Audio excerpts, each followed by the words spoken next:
السلام على رسول الله وبعد.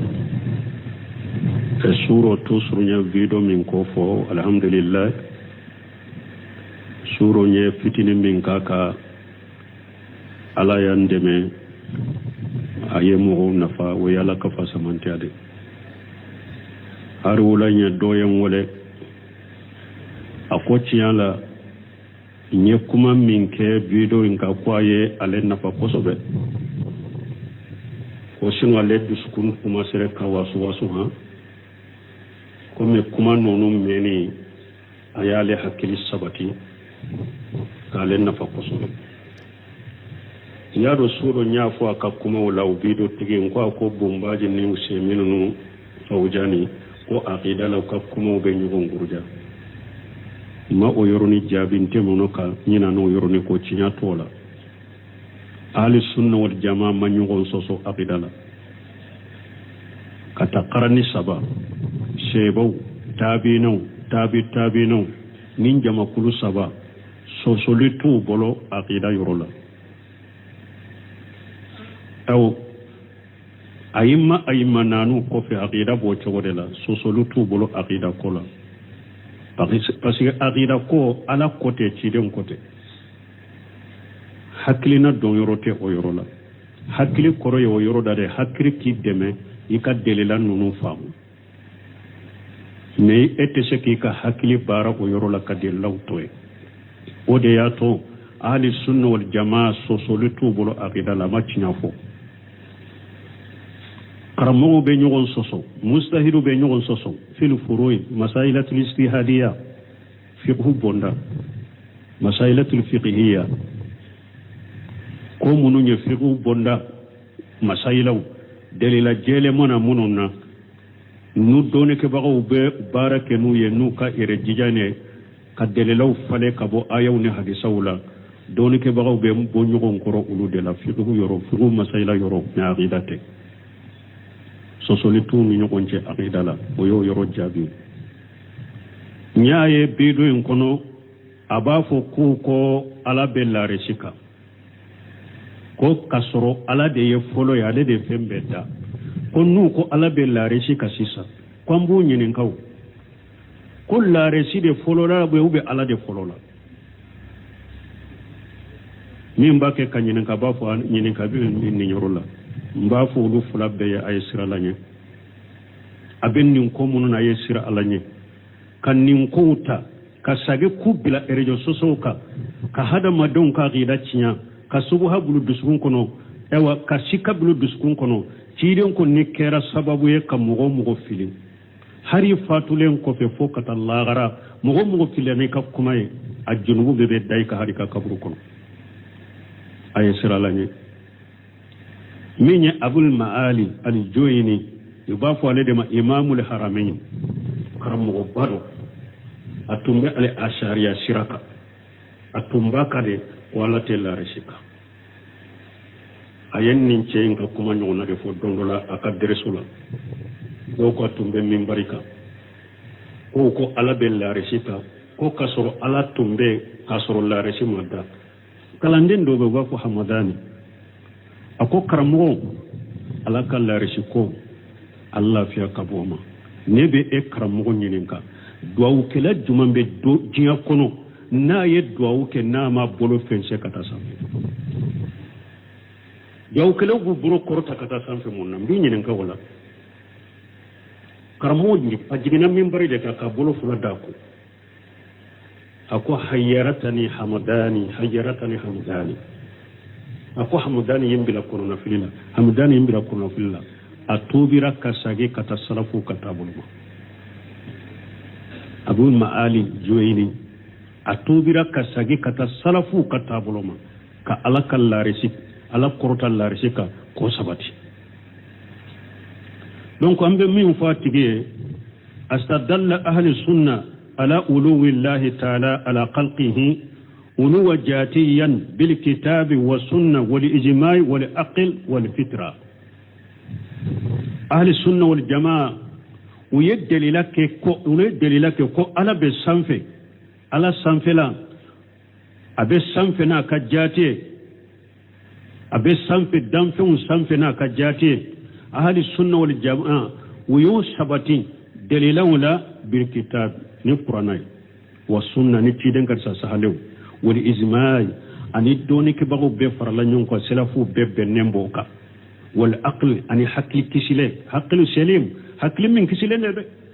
ilimul kalam ni ilmu mantiqani falasifa ya hakli min ci ñaka ñambin kantoma hakli kisile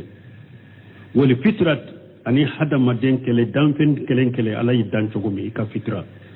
nin dalila duru ya yira ko ala be sampe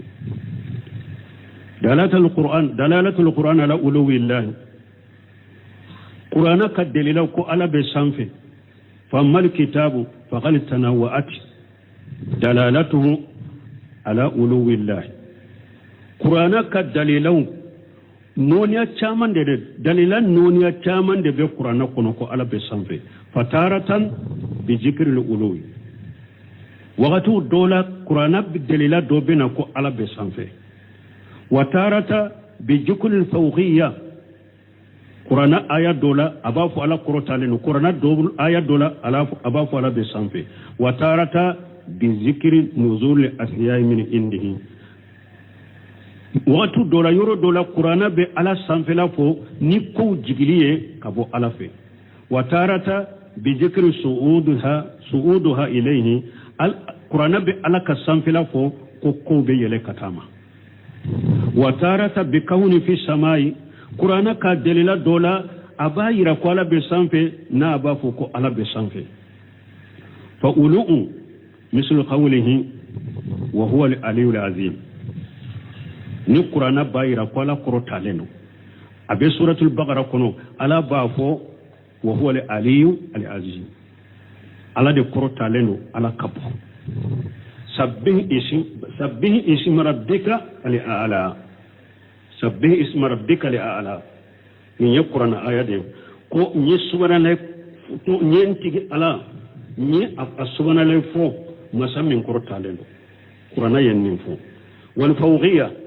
ni qur'ana ba fu kala be danfin sanfin wa huwa al-qahiru fawqa ibadihi suratul an'am kono qur'ana ko ala de yakraba masai na ba ka jon sanfe yakhafuna rabbahum min fawqihim wa yafaluna ma yumarun suratul nahl alakum malikau bisra utigi alaye wa yafaluna utigi ala bu sanfe wa yafaluna ma yumarun ala unyamara ni menye ubode ke qur'ana ni aya ya iran nin chama be qur'ana ko wala be sanfe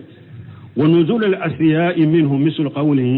yudabbiru al amra min as-sama'i ila al ard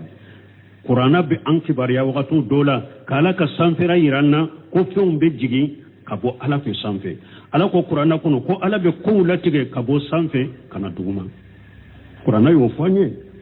inna nahnu nazzalna dhikra qur'ana ko ne ala ne de ye qur'ana jigi وما أصبح ذلك وننو نانيو غنو منو بايرا كو فيهم بيجي كابو على في سامبي وصعود الأسياء إليه قرانا وقتو دولا با فاني كو بيجي كتا على مسافه على كو إليه يشهد الكلم الطيب والعمل الصالح يرفعه أكو كما نيما وبيجي كتا على ما بارا نيما با كورتا كتا قرانا يا إيرايا كو على بسامبي كو فيهم بيجي كتا ما آيات كنا لكو تعرض الملائكة والروح إليه أقوم ملكاو بي لك تعلم عن جبريل من يقرأ آيوي من يالي أقول أنا بسامفي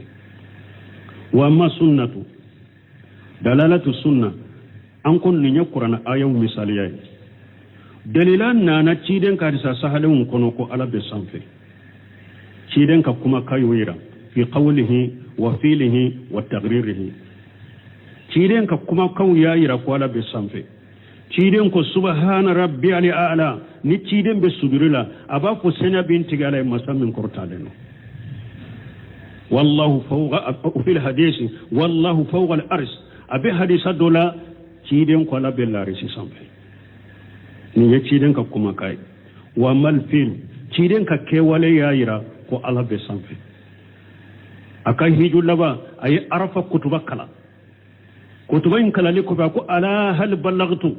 qalu nam ako ala hal balagtu qalu nam ako ala hal balagtu qalu nam aya bolon ko korta sampe ako allahumma ashhad ako seba mo yaso jama wiwo seba jama falembe hiju laba ako seba mo nyecire nyalla sewa uko ako nyecire nyalla sewa uko ako nyecire nyalla sewa uko aya bolon ko korta kata ala mo sampe ako allahumma ashhad akon tigi ala seren kam mantonka uko nyalla se ni nyaka kewale aka sabatili jumaye ninye ewa jomuso madina jariya do tumbe jomuso do tumbe musomani akamma tigi ya ko cire nya kon ba fen ka jomuso mani ba fe ka kan horoya cire ko sane ka kan horoya abila kana ya folo don musomani nana ciden ko ama ayna allah ako jom musomani ma ko ala be mi ako allah fi samai ako man ana ko anta rasulullah ako ne jonge ako ya la ka ciden de ciden ko jom e wa musomani ma ko awa amatigima itiqha fa innaha mu'mina ako nin kan horo ya ni mu'mini de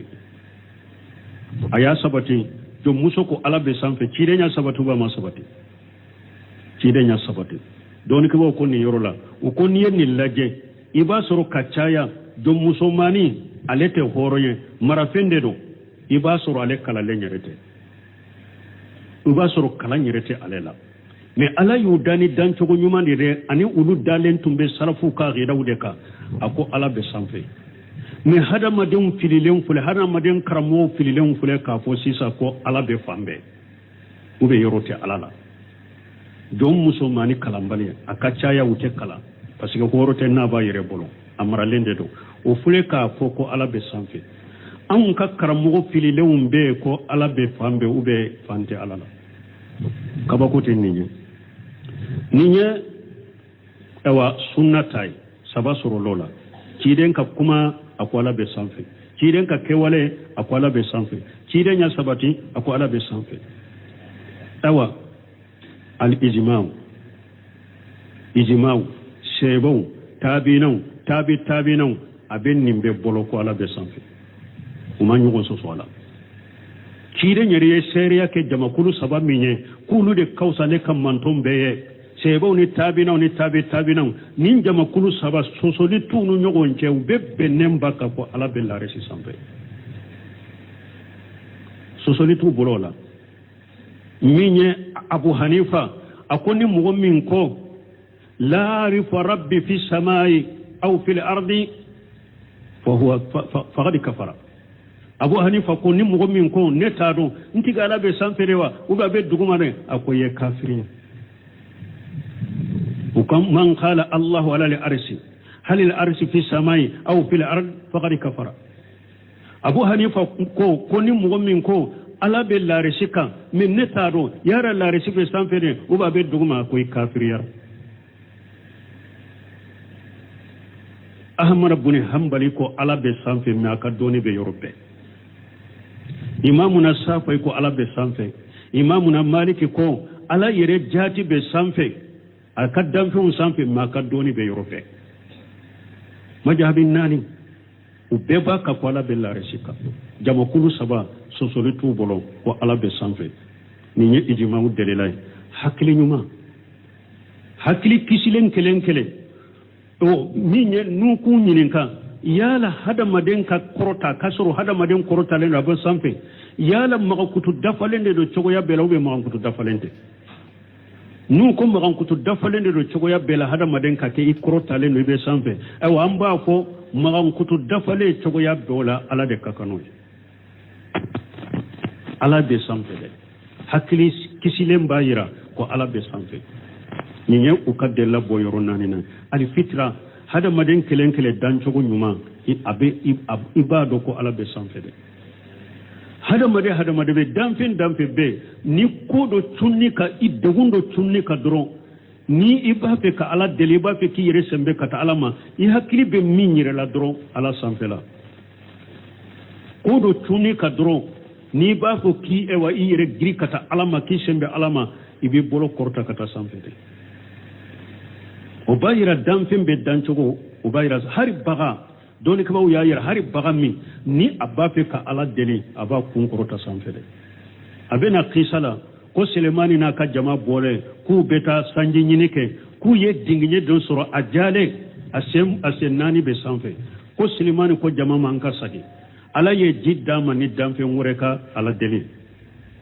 min ye dinginye ko ajale lo asem nani be sanfe hari so ni bagaw nu be ewa ima ko be ala kola ube ala ubu kun korotari danfe be dan cogo be ayra la be sanfe kaba ko ye munye mogo munum ba ko ala te sanfe ima shiye na be dawla na ya tegebri kaba ko toye munum ba ko ala te sanfe ima shiye na be daw ke na ta bolo jakata sanfe ibe bolo jakata sanfe munna donc nin delila duru ba yira ko ala be sanfe ro bon khaymu ko delila min bala ko ala be sanfe akacha delila bakele firawuna hari kafiru ya do ko ala be sanfe firawuna ko ya ha mana ibni li sarah la'alli la'alli ablughu asbab as-samawati wal ardi attalu ila ilahi musa inni la junnuhu kajiba firawuna tumami atumba fe ka musa ka kuma nyogonya ka kacidenya nan kariya ako akan minisirima ako hamana etasi jando dilanye nkasira soro sanfela usira nkasira soro kata sanfela la nkata musa tigi ala laje ni ya ajigi musa bake ka min foko ala be ngalondero kasoro firawuna yen ninke pour ka mugo nyagambire sino firawuna bado firawuna ben nin fo wakati mi ko fahamana ka etasi jando dilale ye pour kata sanfe kata musa tigi ala ye abe firawuna dusukun kono ko ala be sanfe ala be parce que ala ko wajhadu biha wa sayqanata anfusuhum julman wa ghulwa ala ko firawuna na ka jama banna ala ko made akom me unni dankana le mbala ni atwala be donc firawuna minye kafire firawuna ya doko ala be sanfe silama doni ke baga fililon abulu bolo ko ala te sanfe do ba ko ala be yorobe do ba ko yorote ala la o te kaba ko yawa o ye kaba ko de donc kuntum ba hakili jigi ni yoroni min ba ka biro kono ko be ala ka sanfela nan kariya ala be sanfere ala be la resikade delila min bola akacha delila bakele ambe min fo oyode u kana mu wasinya gambi awa salafu jamakulu sabain tumbu odeka nyagambi yoroten ni nade alaka hakimanda numa de alaka ke jamana dewo alaka jamana dewo koloshi kabu ka fitinama me anya fo chogomi minye ilimul kalam al mantiq falasifa nunun do ne islamiya kono de nim ko sunana wodi ya to shaykhul islam bun taymiya de yewulebu u kallebu mo munu ni hakilina bola mo mi nyu lebu o ye buntemiya o de ya to itaso ka buntemiya ka kitabu kala ni hakilina be mugo la hari na ya ko ko ale buntemiya ka kitabu kala yengalon fu yede o tafe hari ka buntemiya ka kitabu ye parce que ale dankaru la de aye kitabu de diluka kam mantika cinya hal ilmul kalamu mantika falasifa buntemiya ye kitabu de dilanu nun ka kuciya o de ya to tafe o buntemiya ko ale ma jigi ko ala be nyina mamuna le abbasi ko ale ma jigi ko ala be nyino ko parce que nin ko sugun ilmul mantiqa ko ale de yado silama manton cela min ahmad ibn hanbali fitina fi khalq alquran mamuna le abbasi ilmul kalam al mantiq falasifa ale de yado silama doni cela ka silama don fini ari ka silama fini ako ale ma jigi ni ala be nyina ko na tasara be ala de la halaka hakim mandama subhanaka allahumma rabbana bihamdika ashhadu an la ilaha illa anta wastaghfiruka wa atubu ilayk alhamdulillah wa salatu wa salam ala rasulillah wa ba'd suratu surunya video min ko fo alhamdulillah surunya fitinin min kaka ala yandeme ayemo nafa wo yala ka fa samantade har wulanya doyen wole akociala nye kuma min ke bido in ka kwaye ale nafa kosobe ko sino ale dusukun kuma sere ka wasu ha comme kuma nonu meni ayale hakili sabati kale nafa kosobe yaro suro nyafo aka kuma wala ubido tige ko bombaje ni musemenu no tawjani ko aqida law ka kuma ube nyugo ngurja ma o yoroni jabinte mono ka nyina no yoroni ko cinya tola ahli sunna wal jamaa ma nyugo soso aqida la kata qarani saba shebo tabino min jama kulu saba soso litu bolo aqida yorola aw ayimma nanu ko fe aqida bo tewodela sosolu tu bolo aqida kola parce que aqida ko ala côté ciiden côté hakkilina don yorote o yorola hakkili koro yo yoroda de hakkili ki deme ika delila nunu faamu ne ete se ki ka hakkili bara o yorola ka delaw toy o de ya to ahli sunna wal jamaa sosolu tu bolo aqida la ma cinyafo karamogo be ɲɔgɔn sɔsɔ mustahidu be ɲɔgɔn sɔsɔ fil furu'i masailatul istihadiyya fiqhu bonda masailatul fiqhiyya ko munu ye fiqhu bonda masailaw delila jele mona mununa nu doni ke bagaw be barake nu ye nu ka ere jijane ka delilaw fale ka bo ayaw ne hadisaw la doni ke bagaw be bo ɲɔgɔn koro ulu de la fiqhu yoro fiqhu masaila yoro ne aqidate sosoli tu ni ɲɔgɔn cɛ aqida la o y'o yɔrɔ jaabi n y'a ye bido in kɔnɔ a b'a fɔ ko ala bɛ laarisi kan ko ka sɔrɔ ala de ye fɔlɔ ye ale de ye fɛn bɛɛ da ko n'u ko ala bɛ laarisi kan sisan ko an b'o ɲininka o ko laarisi de fɔlɔ la ou bien ala de fɔlɔ la min b'a kɛ ka ɲininka b'a fɔ ɲininka bɛ nin yɔrɔ la n b'a fɔ olu fila bɛɛ ye a ye sira la ɲɛ a bɛ nin ko minnu na a ye sira ala ɲɛ ka nin kow ta ka sage ku bila erejo sosow kan ka hadamadenw ka aqida tiɲɛ ka subuha bulu dusukun kɔnɔ ewa ka sika bulu dusukun kɔnɔ ciden ko ni kɛra sababu ye ka mɔgɔ fili hari fatulen kɔfɛ fo ka taa lagara mɔgɔ fili n'i ka kuma ye a junubu bɛɛ bɛ da i ka hari ka kaburu kɔnɔ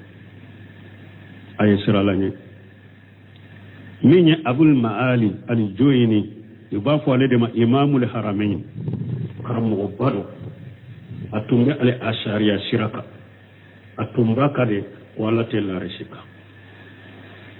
a ye nin cɛ in ka kuma ɲɔgɔnna de fɔ don dɔ la a ka dɛrɛsu la dɔw ka tun bɛ minbari kan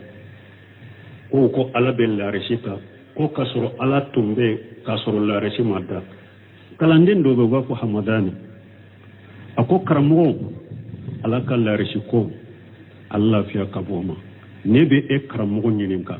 duwawukɛla juman bɛ diɲɛ kɔnɔ n'a ye duwawu kɛ n'a ma bolo fɛnsɛ ka taa sanfɛ duwawukɛlaw b'u bolo kɔrɔta ka taa sanfɛ mun na n b'i ɲininka o la karamɔgɔ a jiginna minbari de kan k'a bolo fila d'a ko a ko hayyaratani hamadani a ko hamadani ye n bila kɔnɔnafili la hamadani ye n bila kɔnɔnafili la a tobira ka sage ka taa salafu ka taabolo ma abul ma'ali Juwayni a tobira ka sage ka taa salafu ka taabolo ma ka ala ka laarisi ala kɔrɔta laarisi kan k'o sabati donc an bɛ min fɔ a tigi ye astadalla ahli sunna ala uluwi llahi taala ala khalqihi uluwa jatiyan bil kitabi wa sunna wal ijma'i wal aql wal fitra ahli sunna wal jamaa u ye dalila kɛ ko ala bɛ sanfɛ ala sanfɛla a bɛ sanfɛ n'a ka jati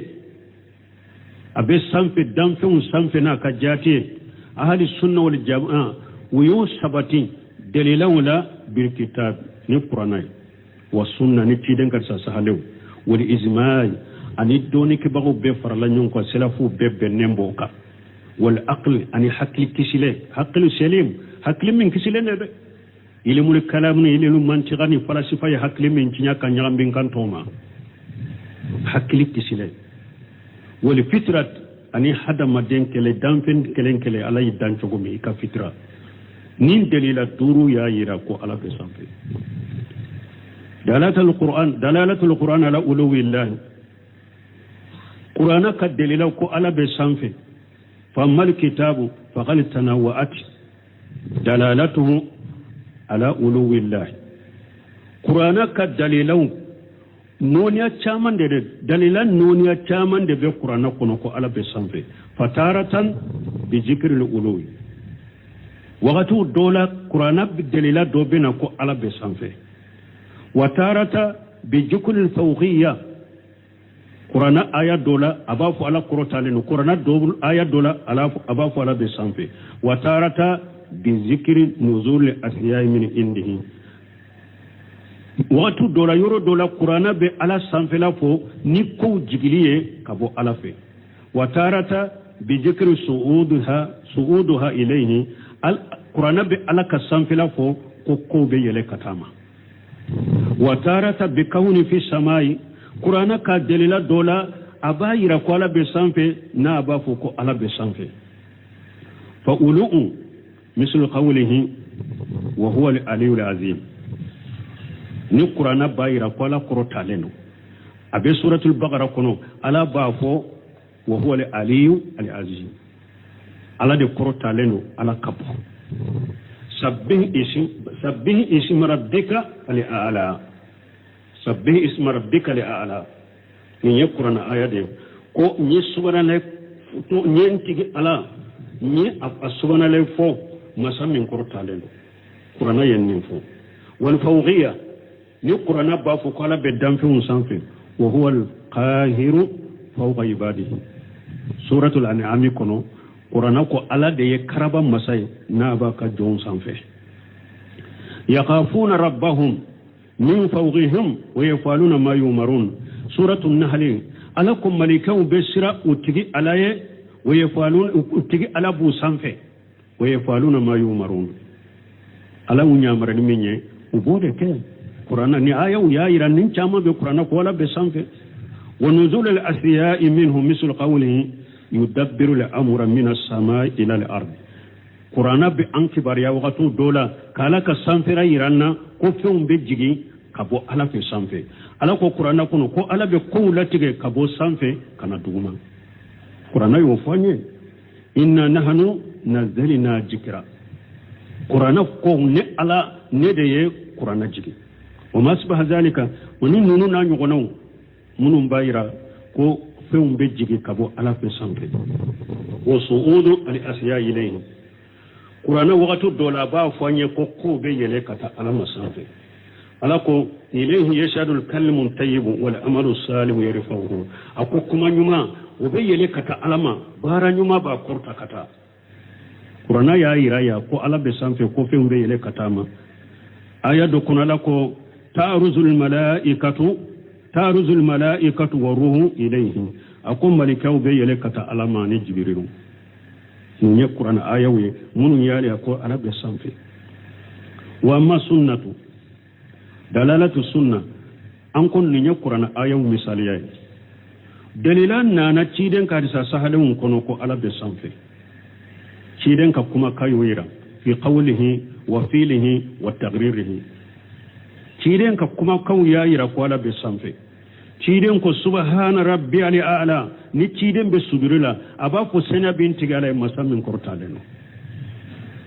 والله فوق في الحديث والله فوق الأرض أبي حديث دولا تشيدن قال بالله سانفي ni تشيدن كما كاي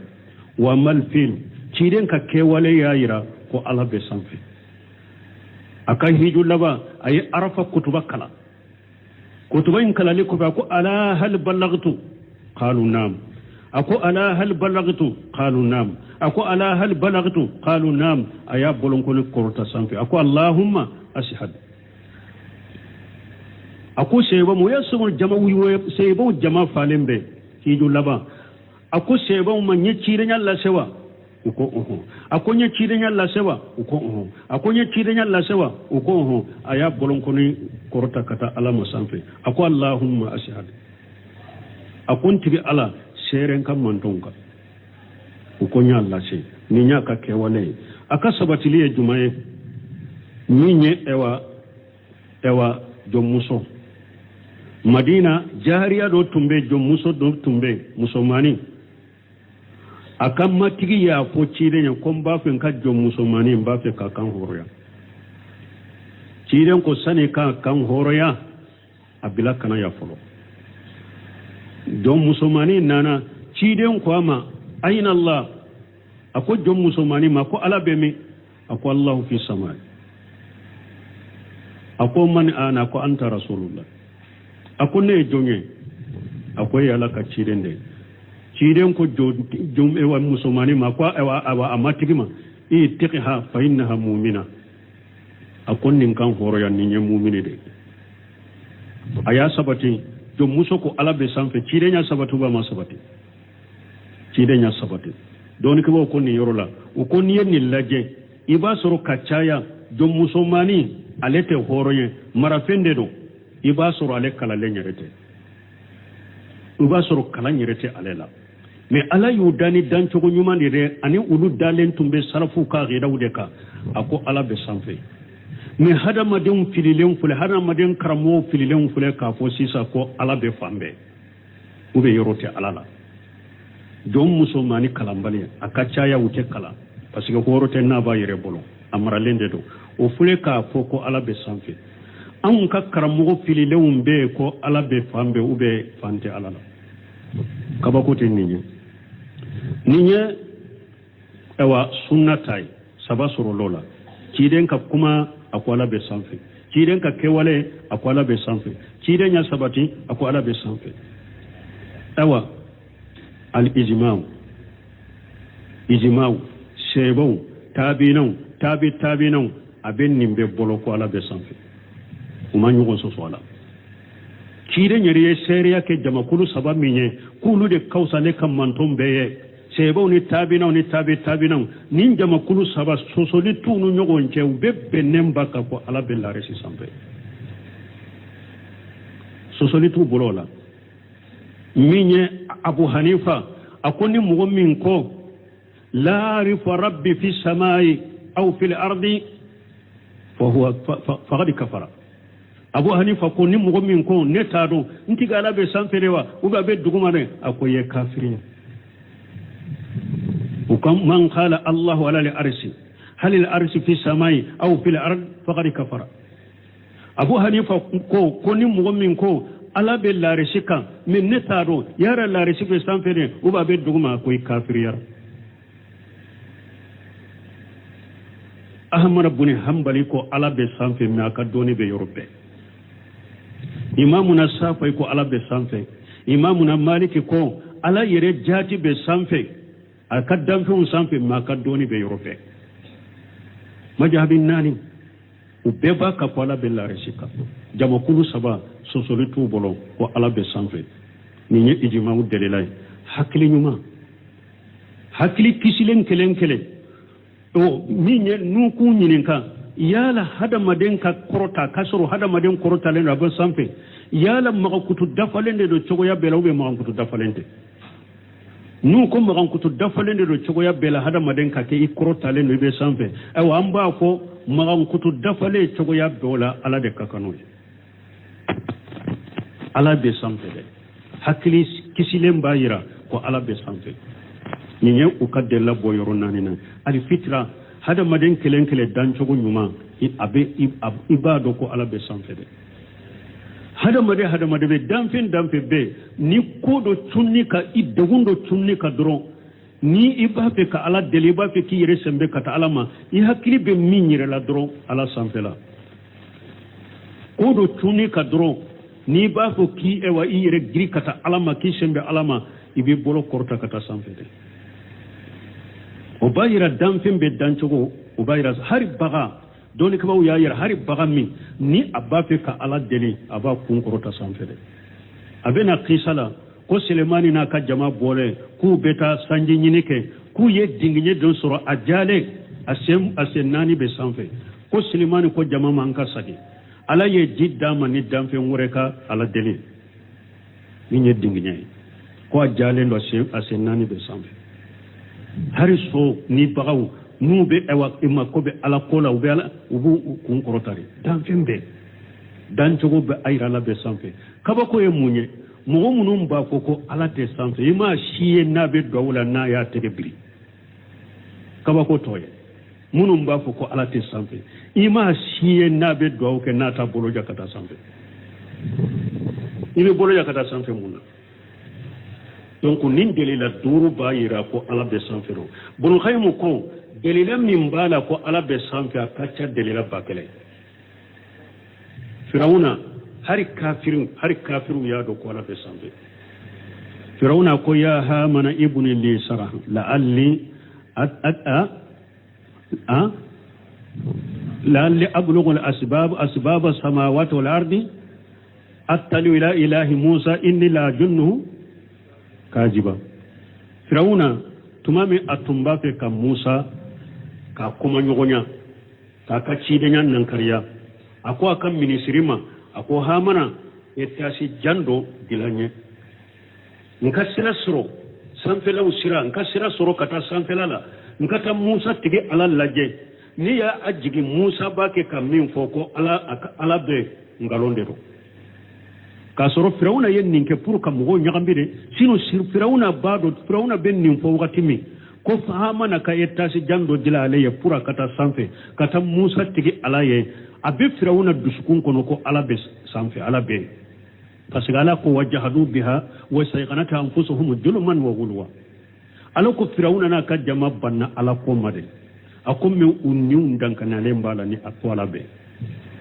donc Firawuna minye kafiri Firawuna ya doko ala be sanfe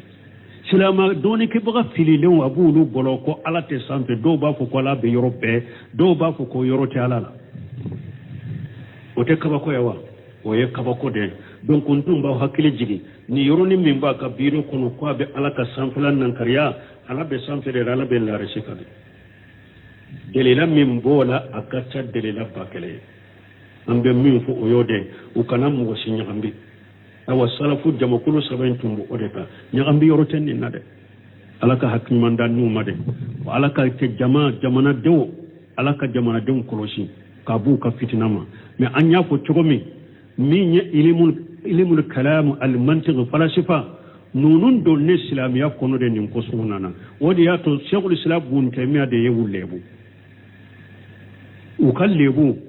mo munu ni hakilina bola mo mi nyu lebu o ye bun taymiya wodi ya to itaso ka bun taymiya ka kitabu kala ni hakilina be mo la har na ya ko ko ale bun taymiya ka kitabu kala yengalon fu yede o tafe har ka bun taymiya ka kitabu ye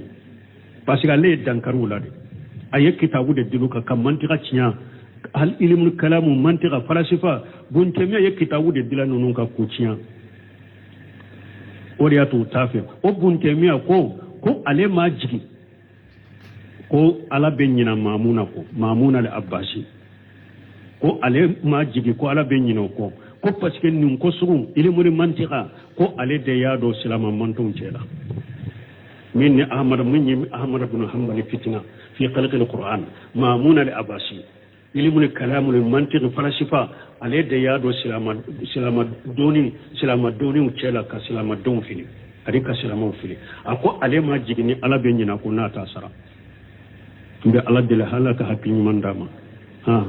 سبحانك اللهم ربنا بحمدك أشهد أن لا إله إلا أنت واستغفرك وأتوب إليك